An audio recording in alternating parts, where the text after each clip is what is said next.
Last year, the Autocruise Select range of panel van conversions was completely relaunched.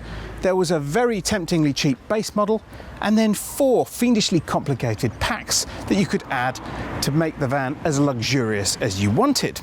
However, that base model was, well, a bit too basic and the packs a bit too complicated. So for 2018, it's been completely revamped again. The most obvious change is that you will not find an Autocruise badge on this van. That's because 10 years after it bought the brand, Swift has dropped the name as part of a rebranding process that makes all of its vans Swifts. So this is the Swift Select 122. As well as those other changes, we've now got a new base model colour. It's called Iron Grey and it's really rather fetching, particularly when set off by those orange decals. They look great, as indeed do these new alloy wheels, which are part of the optional packs. And this van is loaded with an awful lot of options, but it is the entry-level 122. It's a van designed for couples. In fact, it's a van designed for particularly sociable couples. If you'd like to come round to the back of the van, I'll show you why. Because it has one really rather special feature. If I open up these 2 doors, you'll see just about the most sociable lounge you'll find in a panel van conversion. It is enormous. I reckon you could just about cram 8 people into here. That means that at night you can use these bunks as singles, which is great if you're not feeling particularly sociable with your partner. If you are, you just pull out the frames underneath and it turns into a rather large double bed.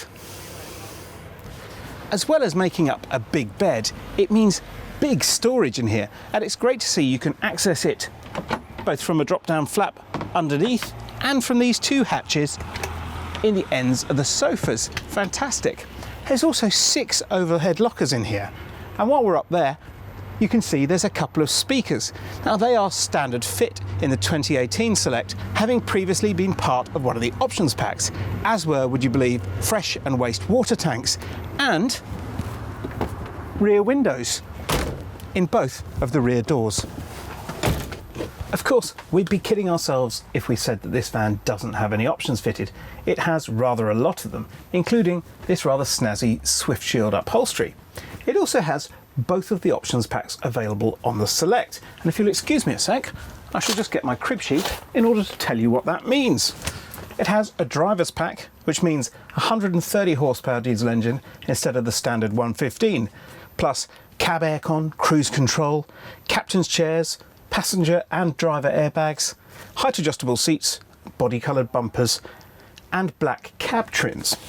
It also has the Luxe pack, which is available only if you've already spec'd the driver's pack, which brings those rather fine alloy wheels, DAB radio with Bluetooth, a silver techno dash kit, whatever that is, habitation carpets, pleated blinds in the cab, a TV aerial and a dedicated TV bracket, a 40-watt solar panel and regulator, and reversing sensors, which are always very useful to have in a motorhome.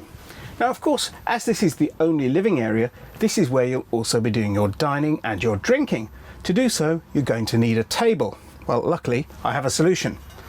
With this pole, which drops into the floor, and this top, which drops onto the pole, we have a little drinks table, just enough room for a couple of drinks and some all-important snacks.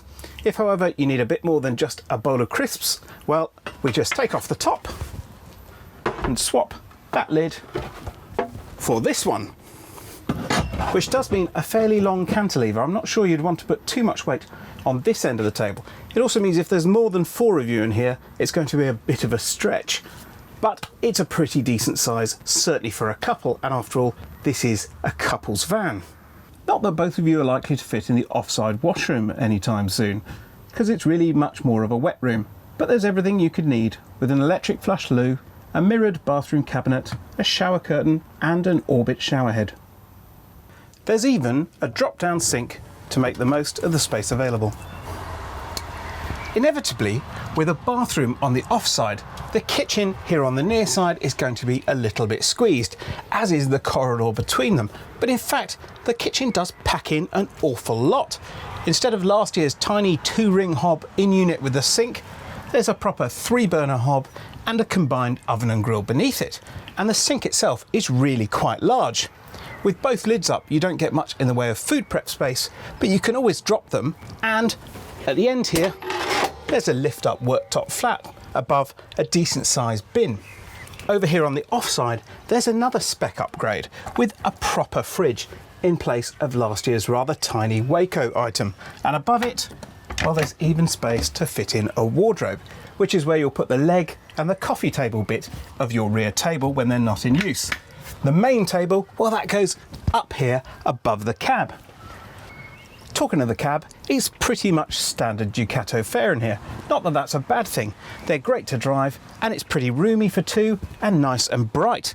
And I found out what those silver things in the spec document were. They're these rather fetching little surrounds for the air vents on either side of the stereo. I'm also pleased to see there's not one, but two USB points in here, as well as a 12-volt point. Inevitably, with all of that extra spec, prices for the Select have gone up for 2018, but to my mind the range works much better with a much more generous level of standard equipment for the base model. As indeed do those option packs. They're still really tempting, but they're no longer absolutely crucial. As for the layout, well, for a couple who don't need any additional travel seats, it works really rather well. It's a spacious and versatile way for two people to tour in comfort.